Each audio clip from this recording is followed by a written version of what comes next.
Nós estamos na nossa série de exposições em Tiago. Então Deus, por meio de Tiago, nos dá 6 passos para combatermos nossos desejos maus e restaurarmos nossa amizade com Deus.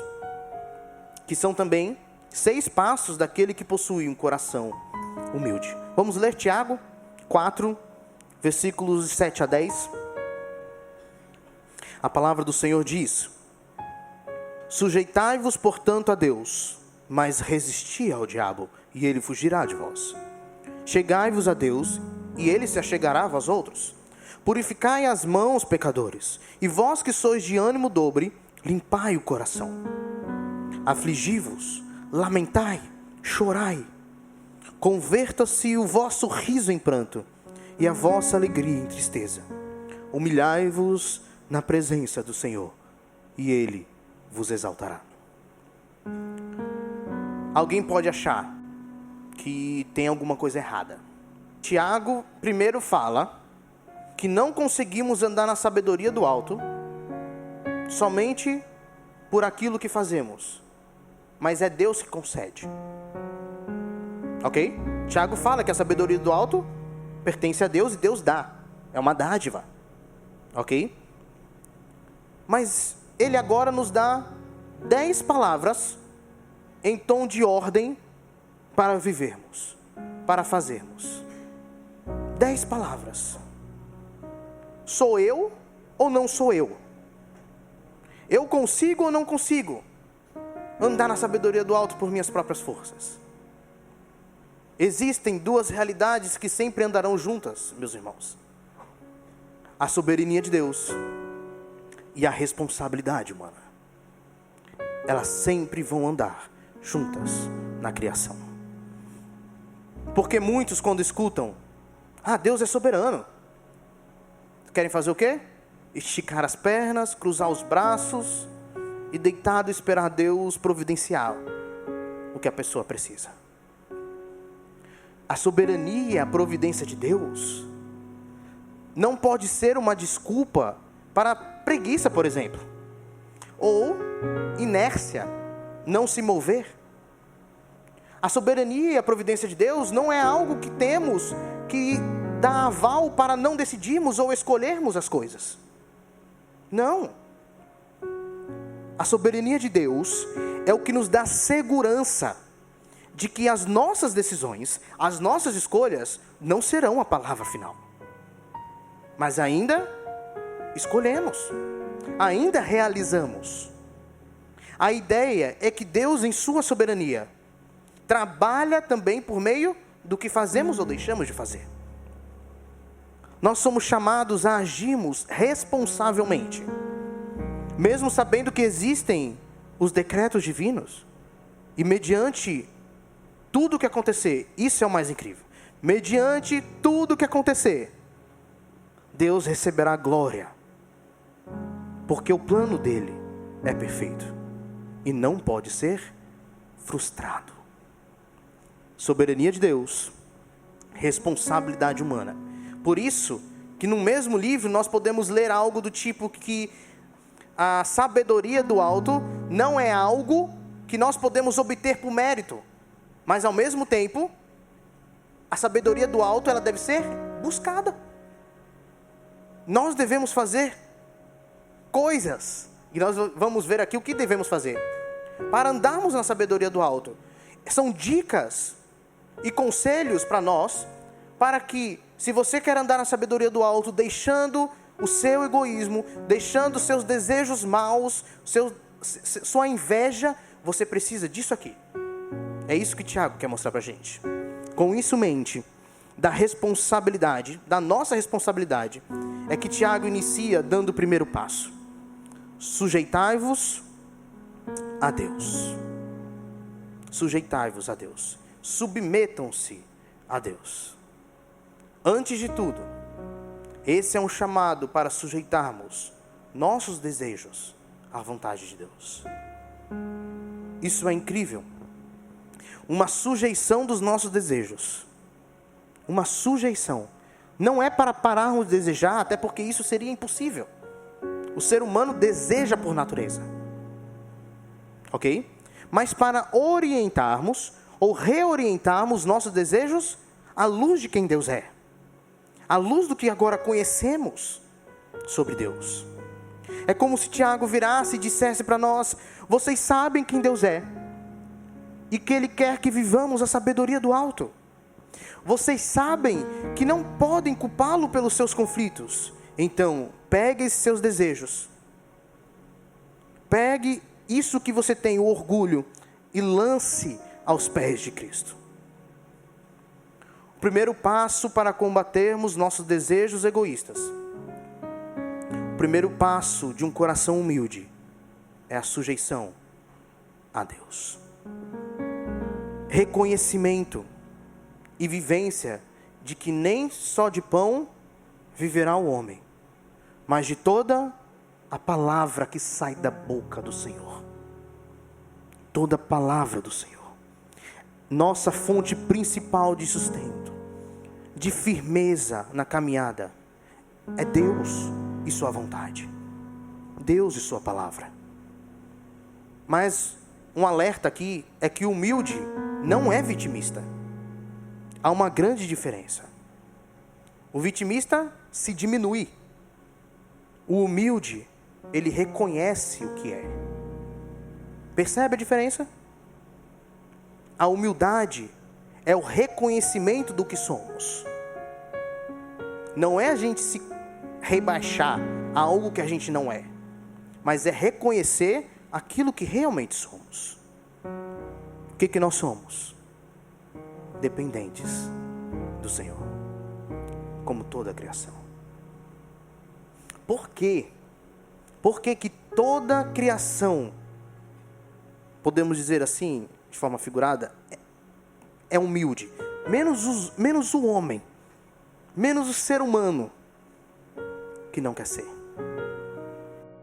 É reconhecer aquilo que realmente somos. Isso é humildade.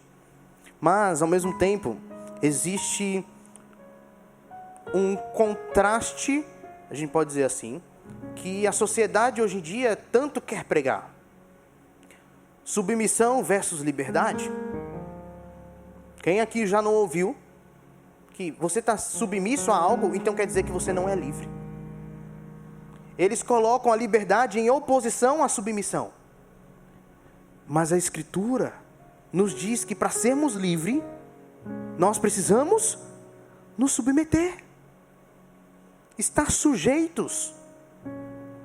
É por isso que em Cristo nós temos liberdade. Liberdade para quê? Para vivermos aquilo para o qual fomos criados. Ser imagem e semelhança do Senhor.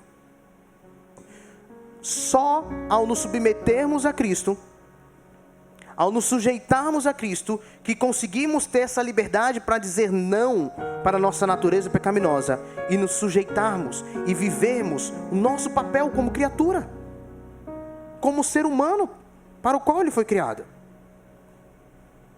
Submissão e liberdade nas Escrituras andam juntas. Liberdade só consegue aquele que é submisso, porque liberdade é cumprir o papel para o qual fomos criados. Isso é liberdade.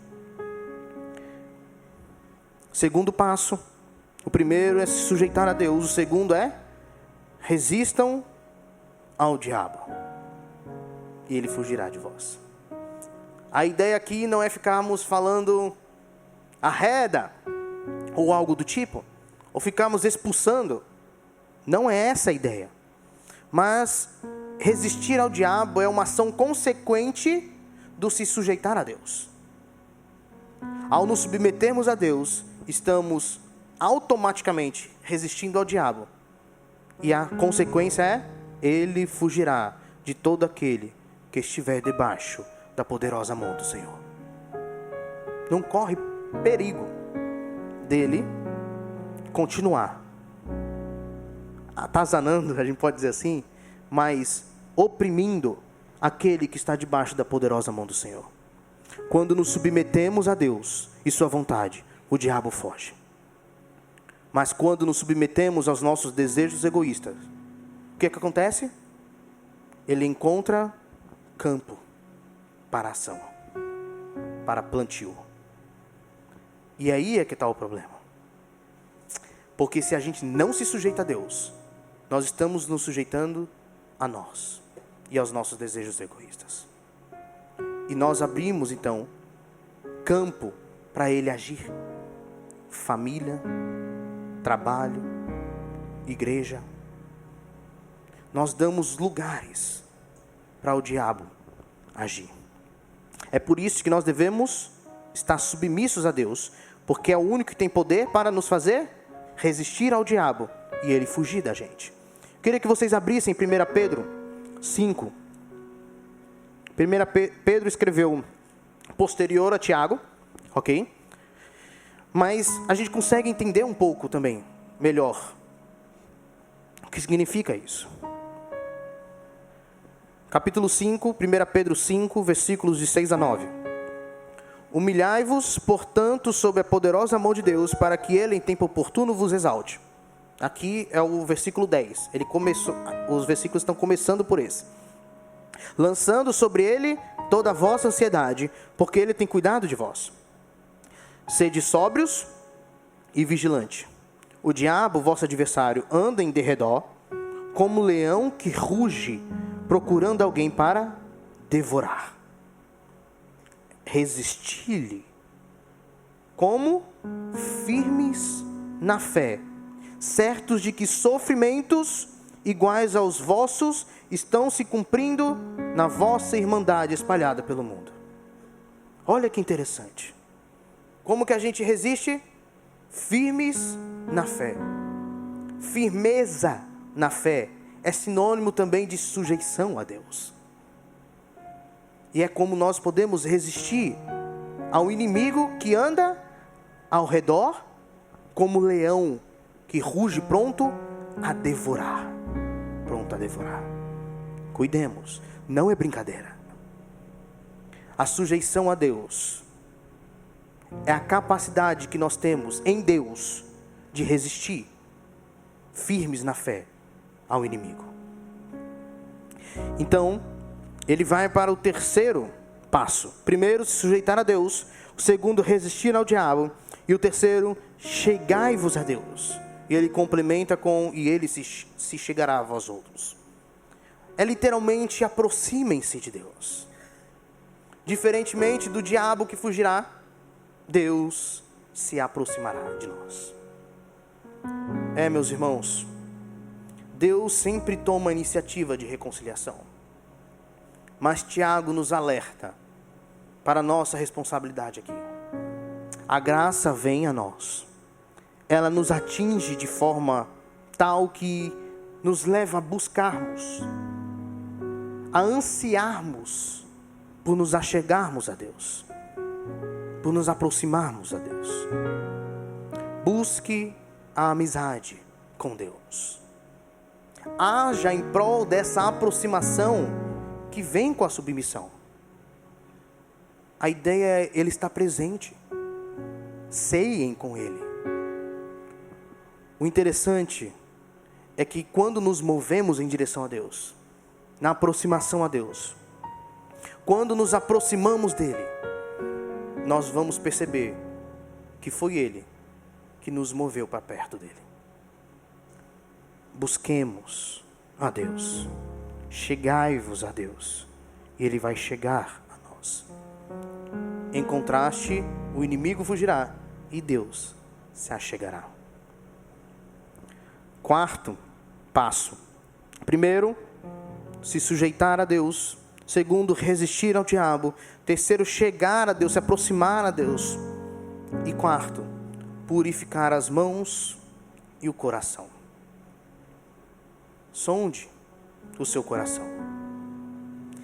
E ao se submeter a Deus, transforme suas motivações erradas, seus desejos egoístas em motivações santas, em humildade. A ideia é, vocês precisam ter o coração puro para ter mãos puras. Suas ações e aquilo que te move a agir, os seus desejos, devem estar purificados pelas mãos de Deus.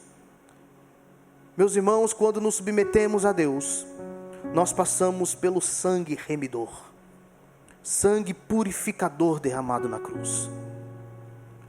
Não tem um sequer que passe, que é lavado pelo sangue de Cristo, que não seja purificado. Glória a Deus por isso. Glória a Deus pelo sangue purificador de Cristo. Que nossas vontades e nossas ações sejam puras diante de Deus.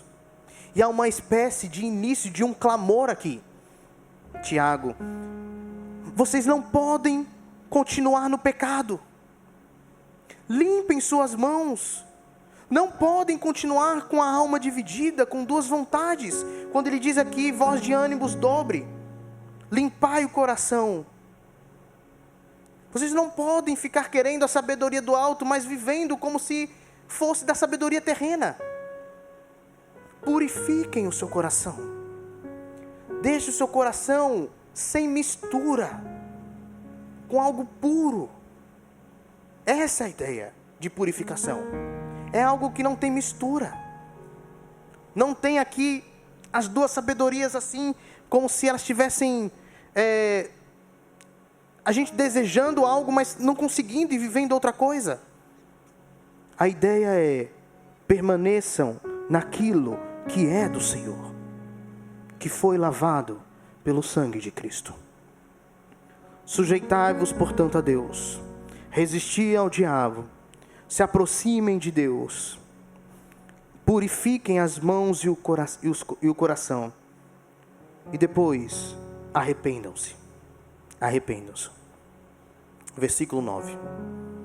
Quando ele diz: afligi-vos, lamentai e chorai, converta-se o vosso riso em pranto e a vossa alegria em tristeza. Entristeçam-se, lamentem e chorem. Tiago está apelando para algo que aqueles irmãos conheciam perfeitamente. O ritual de lamentação feito pelo povo judeu, principalmente no Antigo Testamento. Uma demonstração, esse ritual era uma demonstração de que havia uma mudança de coração. E consequentemente uma mudança de atitude, de comportamento. Tiago está chamando a gente para um quebrantamento. Se quebrantar. Arrependimento e quebrantamento andam juntos também. Um coração arrependido é um coração quebrantado. E para se quebrantar, precisa-se de arrependimento. A limpeza das mãos e a purificação do coração precisam vir acompanhados de choro pelo pecado, de angústia por andar distante do caminho do Senhor, de lamento. Tiago está alertando aqui: parem de rir por aquilo que deveriam chorar. Ele não está falando para eliminar a risada ou a alegria, tanto que no começo ele fala: alegrem-se. Mas o que ele está falando é: não deem risada por aquilo que deveria fazer vocês chorarem. Não se alegrem nas contendas e guerras. Se entristeçam com essa realidade. Não celebrem, festejem, mas mudem o seu coração ao se submeterem a Deus. É um chamado para uma transformação das nossas reações frente ao pecado da Igreja de Cristo. Como que estamos reagindo ao pecado da Igreja de Cristo? Quando a gente percebe tanto pecado nas igrejas, destruindo igrejas, como que a gente reage? Nós estamos chorando pelo corpo de Cristo. Sujeitai-vos a Deus. Resisti ao diabo. Se aproximem de Deus. Purifiquem as mãos e o coração. Arrependam-se. E o último passo, o sexto passo: humilhai-vos na presença do Senhor. E qual a consequência? Ele vos exaltará. Literalmente, tirem de vocês esse modo de vida soberbo e se coloquem no seu lugar. quando estamos na presença do Senhor, o único lugar que nos é devido é de humilhação. Nós vamos entender por quê. Sua presença deve nos fazer cair aos seus pés, nos ajoelharmos, prostrarmos aos seus pés. E ao experimentarmos da sua presença, nós vivenciamos corretamente aquilo que somos. É como se a gente tirasse aquela capa de superioridade e enxergássemos realmente a nossa pobreza, a cegueira que a gente tinha, a nudez. Nós somos dependentes totalmente de Deus. Mas incrível que Ele ainda nos dá como consequência a exaltação. Vocês não acham isso maravilhoso? Deus nos dá a graça que nos move a agir em prol de Deus, que nos move a agir, a nos sujeitarmos a Deus, e Ele ainda nos exalta. Que esperança maravilhosa! Exaltação. Nós não devemos pensar em poder, prosperidade. Nós não devemos pensar nisso. Exaltação aqui é restabelecimento de relacionamento com Deus. Uma ideia de graça derramada em nossa vida para vivermos corretamente nosso relacionamento com Deus e com o próximo. Vamos voltar para 1 Pedro 5. Olha o que ele diz aí, no versículo 6, e depois a gente pula para o 10. Humilhai-vos, portanto, sob a poderosa mão de Deus, para que Ele, em tempo oportuno, vos exalte. Olha o versículo 10. Ora, o Deus de toda graça, que em Cristo vos chamou à sua eterna glória, depois de teres sofrido por um pouco, Ele mesmo vos há de aperfeiçoar, firmar, fortificar e fundamentar. Isso que é exaltação. Ele mesmo restaurará a gente, confirmará a gente, dará força para a gente, nos porá sobre firmes alicerces. Deus nos dá perseverança na sujeição a Ele. Aos que se humilham, Deus dá perseverança até a ressurreição, que é o ponto, o ápice da exaltação. Quando ressuscitarmos como Cristo ressuscitou. Esse é o ápice. É o que buscamos, é aquilo que Paulo fala, prossigo para o alvo. Esse é o alvo. A ressurreição para a vida eterna. A ressurreição para a plenitude de relacionamento com Cristo Jesus. Quem aqui não quer isso? Maranata, vem, Senhor. Quando nos submetemos a Deus, nunca mais seremos o mesmo. Nossa vida é transformada à luz de quem Ele é, à luz do seu poder. Amém?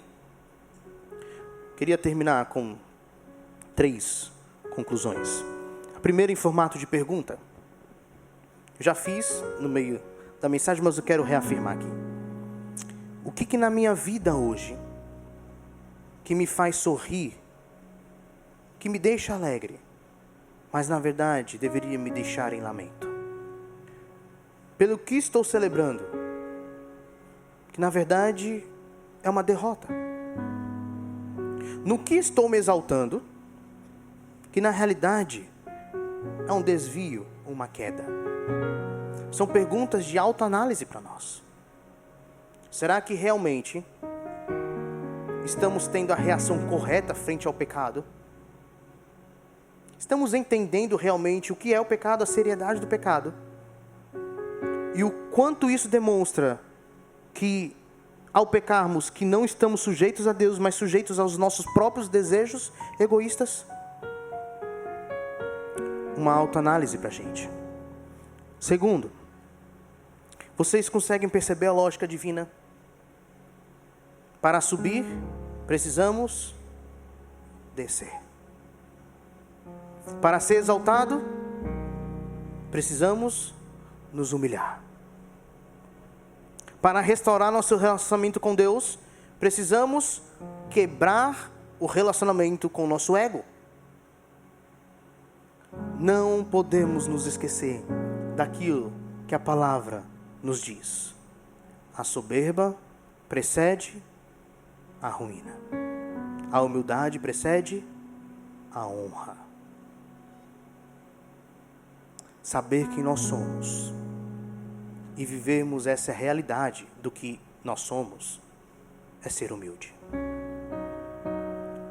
Por último, a pergunta que precisamos fazer é: quem nós somos? Nós somos pecadores redimidos por Cristo. Amém? Nós somos unidos àquele que viveu perfeitamente a submissão ao Pai. Amém? Ele não precisou purificar as mãos e o coração.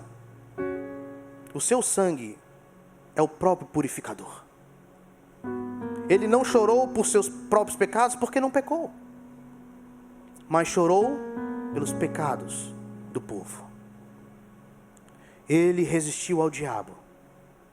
O diabo fugiu dele.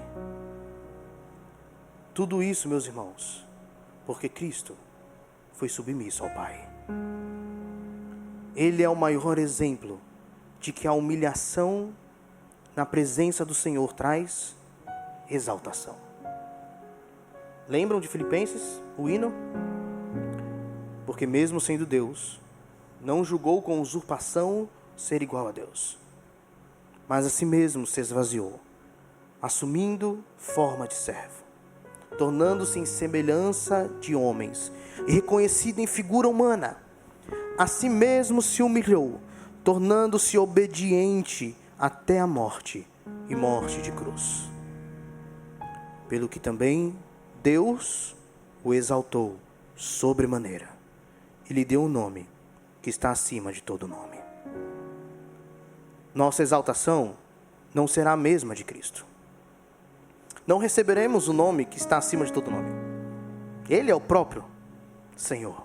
Ele é Deus. Isso não nos cabe. Mas usufruímos e usufruiremos dessa exaltação de Cristo. Nossa exaltação tem aspecto presente e futuro. No presente é a nossa fidelidade, é a nossa firmeza que Deus nos dá, é a nossa perseverança. No futuro é a ressurreição com Cristo, e como Cristo, e reinar com Ele infinitamente. Que graça, que bênção, meus irmãos. O que nós precisamos para andar na sabedoria do alto, para transformar nosso orgulho em humildade, nosso egoísmo em altruísmo, nossa disposição para guerras e contendas em disposição para semear paz e resolver os conflitos. O que nós precisamos? A solução não pode ser outra, a não ser: sujeitem-se a Deus, humilhem-se na presença do Senhor, entreguem tudo a Deus, coloquem tudo o que realmente são e o que têm aos pés da cruz, um coração rendido, para termos atitudes de rendição, atitudes de submissão. Essa é a nossa liberdade, ser submisso a Deus. Amém?